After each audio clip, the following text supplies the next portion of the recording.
마태복음 7장 13절 14절 읽겠습니다. 좁은 문으로 들어가라. 멸망으로 인도하는 문은 크고 그 길이 넓어 그리로 들어가는 자가 많고 생명으로 인도하는 문은 좁고 길이 협착하여 찾는 자가 적음이라. 아멘. 기도하겠습니다. 저희에게 믿음을 선물로 허락하셔서 예수님을 알게 되고 또 믿게 되었습니다. 이 귀한 축복 가운데에서 우리가 주를 믿는 것이 무엇인지를 또 말씀 안에서 깊이 배워 알게 하시옵시고 내 생각을 따라 나의 뜻대로 예수를 믿겠다고 나오는 것이 아니고 오직 주의 말씀 안에서 그 뜻에 따라서 믿음에 순종되어질 수 있도록 저희를 주관해 주시옵소서. 예수님 이름으로 기도합니다. 아멘. 믿음의 방향성 그러면은 우린 당연히 예수님을 이제 생각을 하게 됩니다. 믿음의 방향이 예수님을 향해야 된다. 이건 기독교인이라면 누구나 다 알 수 있는 그런 문제죠. 그런데 믿음의 방향이 예수님을 향해야 된다는 것은 이제 잘 알고 있는데 과연 나의 믿음의 방향이 예수님을 향하고 있는가? 그렇게 스스로에게 질문을 던지면은 또 이게 답하기가 좀 곤란해지는 겁니다. 믿음의 방향이 예수님을 향해야 한다는 것은 잘 알고 있고 또 누구나 그렇게 얘기할 수가 있지만은 정작 중요한 게 뭔가 하면은 우리 스스로 예수님께 방향을 정해놓고 그 방향으로 내가 갈 수가 없다는 겁니다. 그러니까 믿음으로 가야 될 방향이 어딘가는 알지만은 그 방향으로 나아갈 수 있는 힘이 우리에게 없는 거예요. 우리가 예수님을 향해서 갈 수 없다고 얘기하는 것은 늘 우리는 다른 방향으로 향해 가고 있다. 이걸 의미를 하는 겁니다. 늘 우리의 본성, 우리가 추구하는 것은 예수 그리스도가 아닙니다. 늘 다른 쪽, 이 세상, 늘 거기에 내 뜻을 두려고 하고 늘 그걸 우리가 추구하고 살아가고 있는 거예요. 그게 우리의 형편이라는 겁니다. 그렇기 때문에 그게 이제 우리의 본래 모습이라는 걸 염두에 두면서 성경을 펴서 이제 이걸 하라 또 이건 하지 말아라 여러 가지 말이 나올 때에 과연 우리가 내 그 본성 내 힘으로 성경서 하라고 하는 것을 할 수가 있고 하지 말라고 하는 것을 안 하면서 예수님을 향해서 변함없이 흔들리지 않고 갈 수가 있느냐? 그럴 수가 없다는 거죠. 그래서 우리에게는 믿음의 방향성이 뭡니까? 예수님을 향해서 우리가 방향을 두고 믿음으로 살아간다는 것이 뭡니까? 이걸 이제 바르게 이해하는 것이 중요한 거예요. 그 방향성이라는 걸 놓치게 되면은 우리는 어디에 빠지냐면은 행함에 빠져버립니다. 성경을 봐도 이건 우리가 행해야 될 거. 왜? 하라겠으니까. 이건 하지 말아야겠으니까 내가 하지 않아야 될 거. 그렇게 우리 성경을 받아들이기 쉬운 거예요. 그래서 성경에 이웃을 내 몸처럼 사랑하라. 뭐 이러한 얘기가 있으면은 그래 내가 이웃을 몸처럼 사랑을 해야지. 이렇게 정해놓고 하려고 하면 또 잘 안 되거든요. 그래서 최선을 다해서 사랑하는 그러한 쪽으로 나가야지. 이렇게 제멋대로 이제 믿음의 방향을 설정하고 그걸 가지고 믿음으로 산다. 스스로 위안하고 그런 결과를 초래하게 되는 거예요.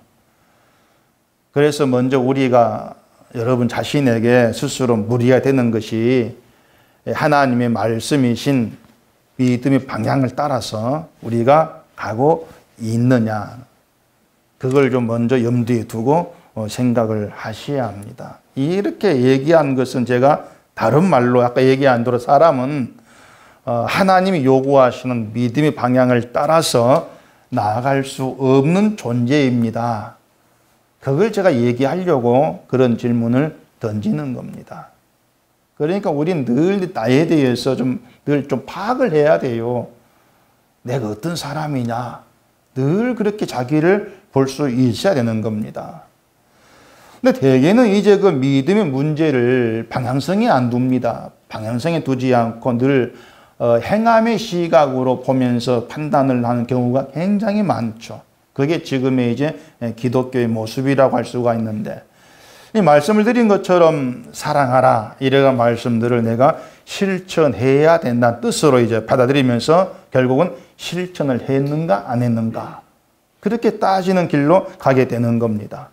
근데 그렇게 되면은 내가 하나님이 말씀하시는 것과 전혀 다른 방향으로 가고 있다는 것에 대해서는 생각하지를 못해요. 그러면서 내가 사랑을 실천했을까 못했을까 늘 그걸 저울질하면서 자기 믿음을 판단하려고 하고, 또 뭔가 부족하다 싶으면은 실천을 해서 믿음을 채우려고 하고, 그런 쪽으로 가게 되어지는 겁니다. 그래서 믿음의 방향성을 우리가 어떻게 이해를 해야 되고, 또 예수께 방향을 두고 믿음의 길을 간다는 것이 무엇인가 하는 것을 좀 이 시간에 좀 같이 깊이 생각해 보려고 합니다. 오늘 본문 여러분이 잘 아는 그런 내용이죠. 다시 보면은 같이 읽어보십시다. 좁은 문으로 들어가라. 멸망으로 인도하는 문은 크고 그 길이 넓어 그리로 들어간 자가 많고 생명으로 인도하는 문은 좁고 길이 협착하여 찾는 자가 적음이라. 자, 예수님이 문에 대해서 말씀을 합니다. 하나는 생명의 문이고 하나는 멸망의 문이에요. 이 두 문만 놓고 생각을 하면은 어느 문 들어갈래? 당연히 우리는 생명의 문 들어가겠다. 이렇게 이제 반응을 하겠죠. 비록 그 생명의 문, 좁은 문, 글로 들어가면 길이 좁고 협착하고, 그래서 찾는 이가 적다 할지라도 난 그 문으로 들어갈래. 이렇게 내 어떤 생각과 또 내 각오와 내 의지를 얼마든지 드러낼 수가 있는 겁니다. 그게 구원의 길인데 누가 그걸 마다하겠습니까? 근데 생명으로 가는 문은요, 열려 있는 것이 아니고 막혀 있어요. 그 문이 막혀 있지만 않으면은 좁고 협착해서 가기 힘들다 할지라도 단단히 각오하고 가면야 갈 수가 있는 그런 문제 아니겠습니까? 근데 막혀 있어서 아무도 갈 수 없다고 하는 것이 성경이 말하는 좁은 문이에요. 막혀 있다는 것은 창세기에 생명나무로 감춰놓고 그 길을 막은, 그걸 두고 얘기하는 겁니다. 그러니까 이 좁은 문, 또 넓은 문, 이게 의미하는 것은 가기가 어려운 길, 가기가 쉬운 길, 이런 의미로 말하지를 않는 겁니다. 좁은 문이라고 하는 것은 고생이 되는 길이다, 그것이 아니고 아예 들어갈 수 없는 문이고 길이라고 하는 겁니다. 아예 못 들어간다는 것이죠. 그게 얘기한 대로 창세기에 생명나무 그 길이라고 하는 것이에요. 선악과 먹은 다음에 하나님이 생명나무를 감추시고 인간의 그 길을 허락지를 안 했지 않습니까? 그리고 대신 생명의 길이 되신 예수를 보내신 거예요. 그런데 그 길로 가는 문을 왜 좁은 문이라고 이렇게 말을 하느냐는 겁니다. 왜 좁은 문이라고 하느냐? 결국 예수를 믿는 게 좁은 문으로 들어가는 것이다 이 뜻인데, 예수 믿는 것이 왜 좁은 문이냐고 하는 거예요.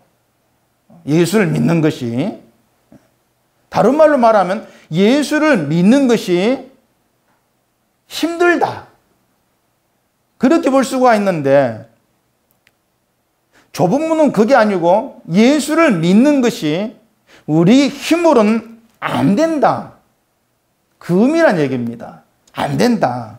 그렇기 때문에 믿음의 방향이 예수 그리스도다, 그 얘기는 내 힘 가지고는 예수를 믿을 수가 없다는 자기인식, 자기 확인으로부터 출발하는 걸 의미하는 겁니다. 그게 믿음의 방향이 되는 거예요. 출발점이 내 자신이 되어야 한다는 겁니다. 내가 되어야 된다. 출발점이 나지만은 난 할 수 있어. 이런 각오로 출발해. 이런 의미가 아니고 난 할 수 없어. 난 안 돼. 그런 자기 부인으로 출발되어지는 것. 이게 예수님을 향해 나아가는 믿음의 방향성이에요. 그냥 막연하게 난 예수를 향해 살아가, 나아가. 이리 생각하지 마시고 그 출발점이 나의 부인으로부터 출발되느냐. 이걸 먼저 보시라는 얘기입니다. 나의 부인으로 출발되느냐. 내 힘으로 할 수 없는 길이니까, 생명의 길이 할 수 없는 길이기 때문에 오직 예수 그리스도만 희망이다. 나의 구원의 능력이다. 그 믿음으로 나아가게 되는 것이죠. 바로 이런 점에서 이제 한국 교회의 믿음이 잘못 나가고 있다. 이렇게 얘기할 수밖에 없는 것은 믿음의 방향보다 행함에 치우쳐 있는 겁니다. 그래 잘못되어 있다고 얘기하는 거예요. 그 믿음을 자꾸 행함으로만 생각하기 때문에 어떤 길, 문, 또 방향성 여기에는 관심이 없는 거죠. 그냥 뭔가 행한 것만 있으면 다 해결돼 버리니까 만사 오케이잖아요. 그냥 어려운 게 없게 되어진다는 겁니다. 그렇게 되기 때문에 멸망으로 인도하는 분은 크고 넓어서 찾는 이가 많다 이러한 말도 그건 나와 상관이 없어. 그리 생각 힙상이라는 얘기죠. 왜? 나는 당연히 예수님을 향한 길로 가고 있으니까. 난 넓은 길로 가는 게 아니니까. 그렇게 자기와 상관이 없는 내용으로 갈라버린다는 얘기입니다. 멸망으로 인도하는 문이 왜 크고 넓다고 하겠습니까? 여러분 멸망으로 인도하는 문 봤습니까? 어디? 눈으로 본 적 있어요? 근데 성경은 넓고 넓다 그래요. 그 길이. 얼마나 넓어서 넓다 그럽니까? 그 문이 크고 넓어서 찾는 사람이 많다는 것은 뭐 신앙생활이 편하고 쉬워 이러한 뜻이라기보다 다른 의미가 있습니다. 만약에 멸망으로 인도하는 문을 편하고 쉬운 거, 환경적으로 이렇게 얘기하게 되면은 또다시 사람들은 뭐 나와는 별 상관이 없어. 그렇게 생각하기 십상이에요. 왜냐하면 내 신앙생활은 나는 편하고 쉽게 한다. 이렇게 얘기하지 않을 것이기 때문이다 말이죠. 가령 집에서 교회 가는 걸 반대한 사람들은요, 자기 믿음의 길을 편하다고 보지를 않습니다. 십자가를 지고 가는 길, 난 좁은 길로 가고 있다. 이렇게 여기는 것이죠. 그래서 멸망으로 인도하는 문이 크고 넓다. 이렇게 얘기하고 있는 것은 믿음이 내 생각과 내 입맛에 맞다는 겁니다. 내 생각에 딱 맞는 거죠. 믿음이. 내 입맛에 딱 맞는 거. 내가 좋아하는 거예요. 쉽게 말해서 열심히 신앙생활하면 복 받습니다. 뭐 이런 말은 기본이고 신자라면 봉사도 해야 하고 헌신해야 됩니다. 그래야 상급을 많이 받습니다. 이러한 얘기들. 그러니까 이런 얘기들이 사람들의 생각이 딱 일치가 되는 거예요. 딱 맞아 떨어지는 것이죠. 갈등도 없고 고민할 것도 없는 거예요. 그냥 열심히 그 말대로 하면 되는 겁니다. 부지런히. 그렇기 때문에 당연히 그것을 믿음으로 알고 그 길로 가는 거죠. 부딪히는 것도 없고 걸림돌도 없고. 그런 의미에서 넓은 문 이렇게 얘기하는 겁니다. 환경이 편한 게 아니고 뭐라 그랬습니까? 내 생각이 딱 맞는 믿음. 내 욕심에 딱 맞아떨어지는 믿음. 그래서 열심히 하면 내 원하는 거 얻을 수 희망이 있는 그 믿음. 아무 걸림돌이 없는 거 탄탄대로. 그걸 옛날에 신장로라 그래. 신장로. 뭐 들어봤긴 했는지 모르겠습니다. 아주 넓고 쫙 뻗는 그 길로 가는 거죠. 그러면 좁은 길은 뭐겠습니까? 좁은 길은 부딪히는 겁니다. 나의 사고방식이 욕망에. 부딪히면 갈등으로 오고 고민으로 다가오고 걸려 넘어지는 걸림돌이 되고 그런 의미에서 좁은 문, 협착에 찾는 이가 적어. 이렇게 얘기를 하고 있는 거예요. 좁은 문과 넓은 문은 그런 식으로 구분해서 볼 수 있어야 하는 겁니다. 그렇기 때문에 우리가 믿음은 이런 걸 하고 저런 걸 하고 그러면 다 되는 것으로 이렇게 얘기한다면 그것이 넓은 문으로 들어가는 거죠. 걸림돌이 없는 문으로. 당연히 그게 믿음이야. 이렇게 알고 살아가는 것이 예수님 말씀대로 하면은 멸망으로 가는 길이다. 이렇게 얘기할 수밖에 없다는 얘기입니다. 그래서 저는 그 믿음의 방향성을 정말 바르게 제대로 정립하기 위해서 꼭 우리에게 필요한 게 뭐냐면 인간 출발점. 그게 오전 얘기한 대로 인간은 실패할 수밖에 없는 존재. 그걸 간과할 수 없다는 것입니다. 그걸 간과해버리면요, 그냥 교회에 다니면 다 되는 거예요. 실패하는 존재, 이걸 빼버리면은 교회에 다니면 되는 것이고, 목사가 말한 대로 이거다 저거 열심히 하면 되는 것이고, 만사 해결되지 않습니까? 근데 인간은 실패하는 존재 그래버리면은 우리가 행하는 모든 게 막혀버리는 겁니다. 내 열심도, 내 봉사도, 헌신도, 이걸로 안 되는 것이구나. 막혀버리는 거예요. 그걸 사람들은 받아들이지를 못하는 것이죠. 내 행함의 가치가 몽땅 하락되니까, 쓸모없는 거 전락돼 버리니까 안 받는 거죠. 그래, 안 갑니다, 그 길로. 그러니 좁은 길일 수밖에 없다는 것이죠. 그래서 제가 여러분께 사람의 생각이 딱 맞아떨어지는 그러한 믿음, 그건 위험한 거라고 저는 말씀을 드렸잖아요. 위험한 믿음이다. 늘 내게 갈등은 다가올 수밖에 없고 걸림돌이 되는 거, 이게 십자가라는 것. 왜? 우리 본성과 부딪히니까. 그걸 분명히 할 수 있어야 된단 말입니다.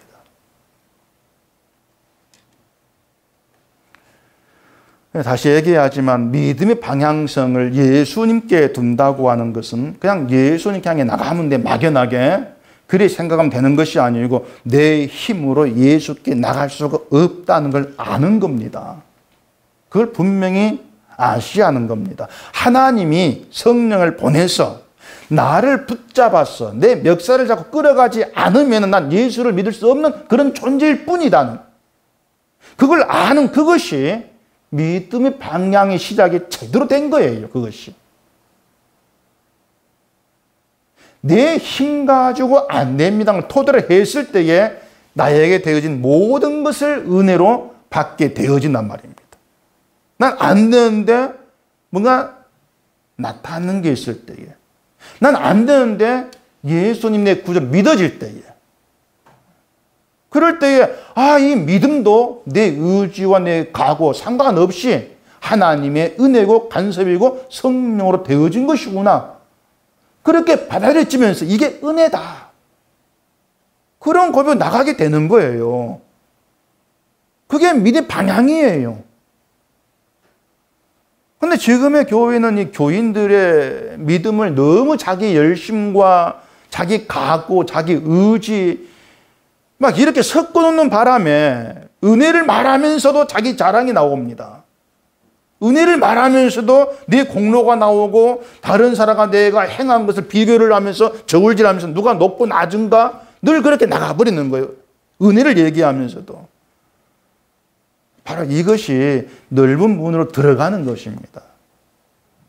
멸망으로 인도한 넓은 문으로 들어가면서도 그것을 알지를 못하죠. 왜? 내 생각은 맞으니까. 그걸 맞다고 여겨버리는 것이죠. 술 취한 사람이 자기가 어디를 가고 있고 어떤 자리에 있는 것이 알지도 못하는 것처럼 내 힘으로 사는 종교에 취한 사람들이 자기가 어떤 길로 가고 있는 것조차를 보지를 못해요. 그런 눈 자체가 없는 것입니다. 그래서 하나님은 자기 백성을 네 힘으로는 안 된다는 걸 알게 하시는 그런 방향으로 인도해 가는 겁니다. 그게 하나님 백성으로 키워가는 것이 있지 않습니까? 그걸 좀 염두에 두셔야 됩니다. 이런 말에 대해 사람들이 늘 불편하게 듣는 가장 큰 이유는 하나입니다. 내가 생각하는 하나님과는 다르다는 것이에요. 내가 배우고 내가 알고 하는 건 다르다. 그러니까 내 힘으로 안 된다는 걸 알게 하는 그런 하나님 굉장히 생소하게 생각합니다. 낯설게 생각을 하는 것이죠. 오히려 하나님은 내가 이 일을 많이 할 수 있도록 돕고 힘을 주는 하나님이다. 그래 생각하는 것이 거의 모든 기독교인들의 생각이거든요. 하나님이거든요. 근데 그거가 다르니까 불편해지죠. 이스라엘이 애굽에서 나와가지고 약속의 땅으로 갔잖아요. 그게 그들 힘이었습니까? 아닙니다. 하나님께서 모세를 보내서 이끌어내지 않았으면 그들은 애굽에서 나올 생각도 안 했습니다. 나올 수도 없었죠. 애굽 붙들고 있으니까. 애굽에 나와서도 홍해가 가로막힙니다. 뒤에는 애굽 군대가 쫓아옵니다. 그 상황에서 벗어날 힘이 그들에게 없지 않습니까?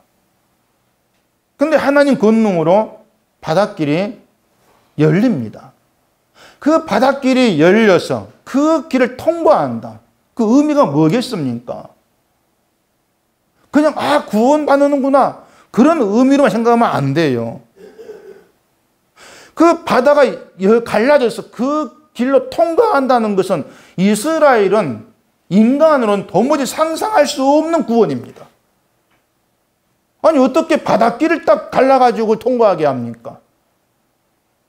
도무지 상상치도 못한 구원의 방식 하나님이 보이신 것이죠. 결국 그게 뭔가 하면 너희 힘으로는 홍해를 건널 수가 없다는 것이거든요. 너희 힘으로 안 돼.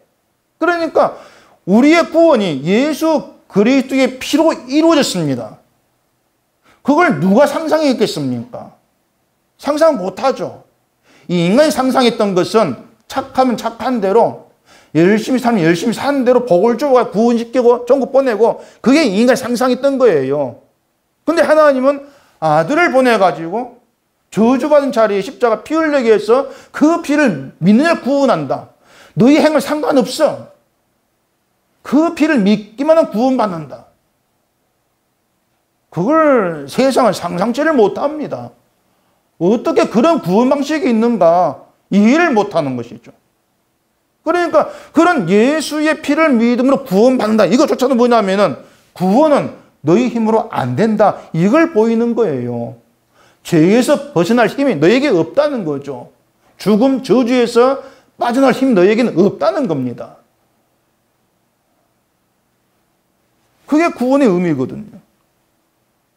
그래 이스라엘 백성이 홍해를 건너면서 야 어떻게 바다가 갈라졌지? 막 놀라면서 하나님은 구원을 실감하게 되는 거. 그게 홍해 사건이에요. 출애굽기 14장 13절 보십시다.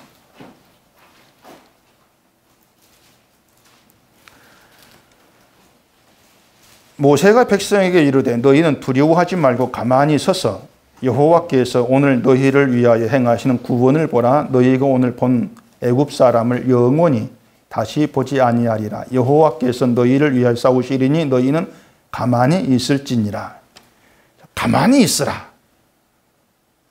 그건 너희 생각대로 안 된다는 것이거든요. 가만히 있어. 너희 생각대로 안 돼. 홍해 앞에서 이스라엘이 뭘 생각했겠습니까? 지금 다 죽었다. 그거 아닙니까? 다 죽었다. 근데 모세를 원망했거든요. 다 죽었다. 앞에는 홍해 가로막혀 있죠. 뒤에는 애굽 쫓아오죠. 거기에서 살아날 방법이 없는 것이죠. 죽었다고 얘기했던 것입니다. 근데 하나님은 가만히 있으라. 너희의 생각도 되는 것이 아니니까 하나님이 행하시는 구원만 봐라. 이게 오늘 우리에게 말하는 것이 구원은 우리 생각대로 안 된다는 것입니다. 우리에게 말하는 건 하나님이 행하신 구원을 보라는 겁니다. 가만히 있어서. 구원을 봐라. 지금 사람들은 가만히 있으면 안 된다고 생각하죠. 가만히 있는 게 무슨 신앙이냐. 가만히 있으면 신앙이 인정받지 못하고 복도 받지 못하고 구원받는 믿음도 아니다. 이렇게 여기지 않습니까? 근데 구원도 복도 우리 생각도 되지를 않습니다. 하나님이 자기 백성을 구원하시고 축복 아래 있게 하시는 방식은 이미 하나님 위에서 세워져 있습니다. 그리고 하나님의 생각대로 구원을 이루어내시는 겁니다. 그게 뭔가 하면 우리로 하여금은 너는 실패한 자고 무능한 자이다. 이걸 알게 하심으로써 구원의 길로 오신 예수를 보게 하는 겁니다. 주님의 구원을 봐라. 그게 하나님의 뜻이에요. 세상은 구원은 내 하기 나름이다. 그런 생각으로 굳어 있습니다. 기독교에서 장로교 칼빈주의는 구원을 하나님 전적 은혜라 이렇게 얘기합니다. 근데 결론에 가서는 행함이 없는 믿음이 아니다고 얘기합니다. 은혜라고 얘기해 놓고 그 믿음의 증거를 행함에서 찾는 것이죠. 결국 행함으로 구원받는 믿음이 증거된다. 행함으로 증거된다. 이 력이기 때문에 행함에 치우칠 수밖에 없는 거예요. 그게 믿음의 방향이 어디로 향해 있냐면은 자기에게로 향해 있는 겁니다. 예수가 아니고 나에게로. 그걸 두고 멸망으로 인도하는 문, 이렇게 얘기하는 겁니다. 많은 사람들이 그 길을 찾는 것은 자기 생각에 맞기 때문이고 내 열심과 힘으로 얼마나 가능하구나. 그리 생각되기 때문에 그 길을 찾는 거예요. 그래서 신자에게 있어야 할 싸움이 뭐냐면요. 가만히 있으라는 겁니다. 그게 여러분의 싸움이 돼야 돼요. 왜냐하면 얘기하는 사람들은 가만히 있으면 안 된다고 생각을 합니다. 뭔가 해야 한다 생각이에요. 가만히 있는 걸 불안해하죠. 뭐라도 난 했습니다. 내에 놓을 만한 것이 있어야 생각을 합니다. 그래서 가만히 있는 게 우리에게 싸움이 되는 거죠. 가만히 있으면 안 돼. 이게 마귀가 노리는 거예요. 에베소서 6장 보십시오. 11절. 잘 아는 내용이니까 한번 그냥 들으세요. 마귀의 관계를 능히 대적하기 위하여 하나님의 전심갑주를 입으라. 우리의 씨름은 혈과 육을 상대하는 것이 아니요 통치자들과 권세들과 이 어둠의 세상 주관자들과 하늘에 있는 악의 영들을 상대함이라. 그러므로 하나님의 전심갑주를 취하라. 이는 악한 날에 너희가 능히 대적하고 모든 일을 행한 후에 서기 위함이라.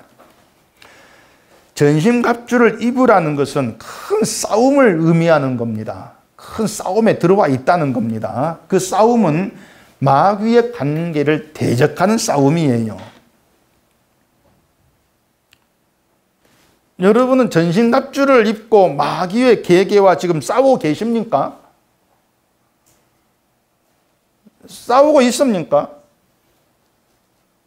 전혀 어떤 난 싸운다는 그런 게 없잖아요, 사실은요. 근데 성경은 전신갑주를 입으러 가면서 마귀와 싸움이 있는 걸 신자로 얘기를 합니다. 그 싸움 필요한 게 전신갑주. 그 전신갑주가 뭔가 보십시다. 뒤에 6장 14절 보시면 에베소서 그런즉 서서 진리로 너희 허리띠를 띠고 의의 호심경을 붙이고 평안의 복음이 준비한 것으로 신을 신고 모든 것 위에 믿음의 방패를 가지고 이로써 능히 악한 자의 모든 불화살을 소멸하고 구원의 투구와 성령의 검 곧 하나님 말씀을 가지라.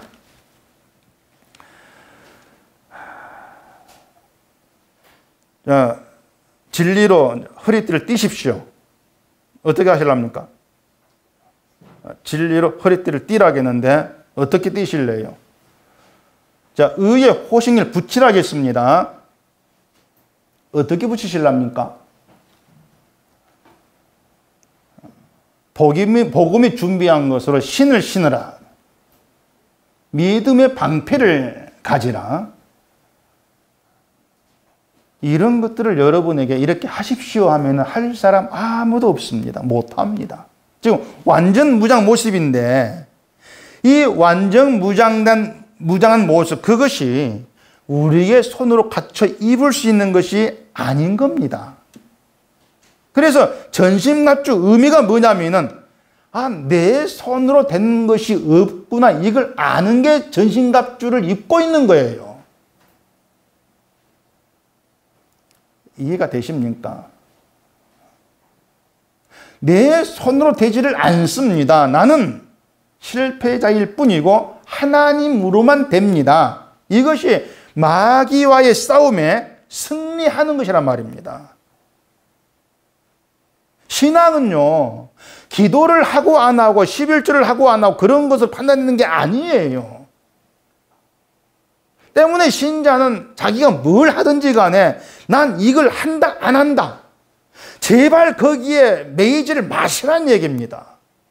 뭘 하든지 간에 난 했어 안 했어 거기에 매이지를 마세요. 매이지를 마시고 내 손으로 할 수 있는 건 아무것도 없다. 자, 진리가 여러분께 있다면, 말씀이 있다면, 믿음이 있다면 그 모든 건 여러분을 부인하게 합니다. 내 힘으로 안 되는 것을 그 고백을 이끌어냅니다. 때문에 전신갑주를 입었다는 것은 내 힘으로 안 됩니다. 난 무능한 자고 모든 게 하나님으로 되어졌습니다. 그런 고백이 나와질 때 전신갑주를 입었다는 것 의미가 되는 거예요. 저는 지금 이 내용이 여러분의 믿음이 굉장히 중요한 내용으로 지금 제가 알고 말씀을 드리는 겁니다. 오전 동안 그런 얘기 했지 않습니까? 예, 같은 얘기 했죠. 근데 이것 자체가 내가 안 된다는 건, 내가 실패자임을 이것을 놓치는 것 자체가 믿음의 방향성에 어긋나는 거예요. 그러니 엄청 중요한 문제가 아닐 수가 없다는 얘기입니다. 그러니 계속 저는 이걸 얘기할 수밖에 없는 거예요. 이걸 여러분이 인정하고 받아들여야만이 비로소 하나님의 은혜가 뭔지, 그 사랑이 뭔지 그 세계로 들어갈 수가 있다는 얘기입니다. 그렇지 않으면은 하나님의 은혜도 사랑도 늘 뭐 다른 사람들 얘기하는 것처럼 내 잘되고 뭐 은혜고 사랑이지, 그런 수준에 머물 수밖에 없는 거예요. 자, 이런 제 마음을 조금이라도 좀 아시고 전신갑 등장하는 다시 보십시다. 전신갑주에 진리 나오고 의가 나오고 평안의 복음이 나오고 믿음이 나오고 구원, 성령, 하나님 말씀이 나온다는 얘기입니다. 이것 중에 그 어느 것 하나도 내 손 가져다가 나를 무장시킬 수가 없는 거예요. 진리든 의든 말씀이든 하나님이 주시자 받을 수 있다 그 말입니다. 맞습니까? 예. 그러니까 내가 전신갑주를 입었다 그 얘기는 내 손 되는 건 아무것도 없구나, 그 믿음으로 사는 거예요. 그게 전신갑주 입고 산다 그 말입니다. 뭐 전신갑주 입었다 하니까 막 뭐 믿음을 열심히 막 나오고 뭔가 부지런하고 그렇게 생각하지 마세요. 내 속에 뜨거움도 없고 그냥 뭐 뜨뜻 미지근한 것 같고 그런 데가 전신갑주 입었나? 그게 아니란 얘기입니다. 내 손 가지고 안 되구나, 내 힘 안 되구나, 그래서 하나님을 붙들 수밖에 없구나. 여러분이 그 고백, 그 믿음 가운데 있다면 하나님에 의해서 전신갑주 입고 있는 거예요. 그게 마귀와의 싸움에 승리한 것이죠. 왜? 마귀는 나를 보게 하니까. 나를 보게 하면서 나도 이걸 할 수가 있겠구나. 근데 왜 못한다고 하지? 이렇게 나가도록 만들어내니까 그렇다는 얘기입니다. 그래서 믿음의 방향성은 예수께로 향하는 게 당연한 것인데, 예수님께로 향하는 그 출발선이 말씀드린 것처럼 성전으로 오신 예수 그리스도 안에서 내가 실패자다, 내 힘으로는 되는 건 아무것도 없음을 아는 것으로 출발하는 것이에요. 아무것도 가지지 말고 출발하라 그 말입니다. 내 공을 다 가지지 마시고 나의 실패를 알 때에 예수님께서 모든 걸 이루었습니다. 그게 감사하면 다가와요. 그러면 아무것도 할 필요가 없겠네요. 그게 아니고 감사함이에요. 은으로 다가와요. 그게 하나님 기뻐하는 신자됨의 자리란 얘기입니다. 다시 말씀드렸는데 믿음은 행함이 아니고 방향성이에요. 믿음의 의미를 행함에 두느냐 방향성에 두느냐는 것은 신앙생활에서 전혀 다른 모습을 드러내게 되어 있습니다. 믿음의 의미를 행함에 두게 되면 행했느냐 행하지 아니했느냐 늘 그걸로 판단해 버려요. 모든 걸. 방향성에 두게 되면요, 내가 믿음이 있는 자로 살아갈 때에 내가 쫓지 말아야 될 거, 이 땅의 사고방식, 그게 뭘까? 이 초점을 둡니다. 아, 그게 나에게 의를 두는 것이구나. 그걸 분명히 하고 주를 바라보고 나아가죠. 고린도서 이런 얘기 있습니다. 고린도전서 5장 9절 보십시다. 내가 너희에게 쓴 편지에 음행하는 자들을 사귀지 말라 하였거니와. 자, 이게 무슨 뜻이에요? 음행하는 자, 다시 말해서 바람 피우는 사람과는 사귀지 말아라, 이렇게 바울이 편지에 썼다, 그 뜻이겠죠. 그런데 뒤에 10절 보면은 이 말은 이 세상에 음행하는 자들이나 탐하는 자들이나 속여 빼앗는 자들이나 우상 숭배하는 자들을 도무지 사귀지 말라 하는 것이 아니니, 만일 그리하려면 너희가 세상 밖으로 나가야 할 것이니라. 또 10절은 뭡니까? 내가 사귀지 말라 했던 것은 도무지 사귀지 말라는 그런 말이 아니었다, 이 뜻이죠. 앞에서는 사귀지 말라 그래놓고 뒤에서는 도무지 사귀지 말라는 그런 의미가 아니다, 이렇게 이제 말하는 겁니다. 근데 뒤에 또 11절에서는 이제 내가 너희에게 쓴 것은 만일 어떤 형제라 일컫는 자가 음행하거나 탐욕을 부리거나 우상 숭배를 하거나 모욕하거나 술 취하거나 속여 빼앗거든 사귀지도 말고 그런 자와는 함께 먹지도 말라 함이라. 여기서 뭐라고 합니까? 사귀지도 말고 함께 먹지도 말아라, 이렇게 얘기합니다. 말이 이랬다 저랬다 합니다. 무슨 바울 노막 놓은 것도 아니고 말이죠. 사귀지 말라 해놓고 도무지 사귀지 말라는 얘기가 아니다 해놓고 또 뒤에서는 사귀지도 말고 먹지도 말아라. 사귀어도 된다는 겁니까? 안 된다는 겁니까? 여러분 생각에 어떤 말이겠어요? 사귀어도 되는 겁니까? 안 되는 겁니까? 예? 둘 다 양대를 거칠랍니까? 이 내용들을요, 행함의 의미를 또 해석하면 해석이 안 됩니다. 행함에 두면은, 사귀지 말아야겠어. 안 사귀어야지. 뒤에 가니까 도무지 사귀지 말란 게 아니야. 그럼 사귀어도 되나? 또 뒤에 가니까 사귀지도 말고 먹지도 마. 나 어떡하라고? 행함에 두니까 그렇게 헷갈릴 수밖에 없는 거예요. 근데 방향성의 의미를 두고 해석하면 그 의미가 나오게 되어지는 겁니다. 자, 행함의 시각에 보면은 음행하는 사람과는 친구하지 않는 것, 사귀지 않는 것이 말씀을 지키는 게 돼요. 친구로 지내다가도 바람 피우면 절교를 해라, 그 말입니다. 그렇게 되면은 넌 음행했고 난 음행 안 했어, 구분되겠죠. 근데 바울은 그런 의미로 사귀지 말라는 것이 아니었다는 겁니다. 그래서 도무지 사귀지 말란 뜻이 아니다, 이렇게 말합니다. 넌 음행했고 난 안 했어, 그렇게 구분하지 말라는 거예요. 그러니까 사귀도 돼, 안 돼, 그걸 바울이 말하고 있는 게 아니란 얘기입니다. 다시 얘기할게요. 행함에 초점을 두게 되면은 누가 음행했냐? 사귀지 말아야지, 그렇게 나와요. 난 음행 안 했고 너 음행했잖아, 그렇게 판단한다, 그 말입니다. 바울은 그걸 금지하고 있는 겁니다. 그 뒤에 도무지 사귀지 말라는 게 아니다, 그러니까 넌 음행했고 난 음행 안 했어, 그렇게 구분할 말이 아니다, 이런 뜻이에요. 그러면서 뒤에 사귀지도 말고 함께 먹지도 말아라, 이 말이 나오죠. 그럼 그 말은 행함에 초점을 또 해석하면 안 되는 거예요. 자, 그 뒤에 11절에서는요, 음행하는 자만 얘기하는 것이 아니고 뭐가 나옵니까? 탐욕을 부린 사람이 나오고, 모욕하고, 우상 숭배하고, 술 취한, 이것까지 다 막 끄집어 얘기합니다. 자, 다른 건 다 제외하고서라도 탐욕을 부린다. 누가 여기에서 자유로울 수 있겠습니까? 탐욕을 부린다. 아무도 자유롭지를 못합니다. 음행하는 것도 결국 탐욕이죠. 탐욕을 부리는 거죠. 우리가 세상을 살아가면서 탐욕을 안 부릴 때가 없습니다. 근데 이 탐욕이 음행과 함께 언급이 돼요. 똑같다는 겁니다. 탐욕 부리는 거나 음행하는 것이 다르지가 않다. 그럼 이게 무슨 뜻이 되겠습니까? 음행하는 자나 탐욕을 부리는 나나 동일하다. 같은 운명이라는 겁니다. 똑같아. 그거예요. 똑같다.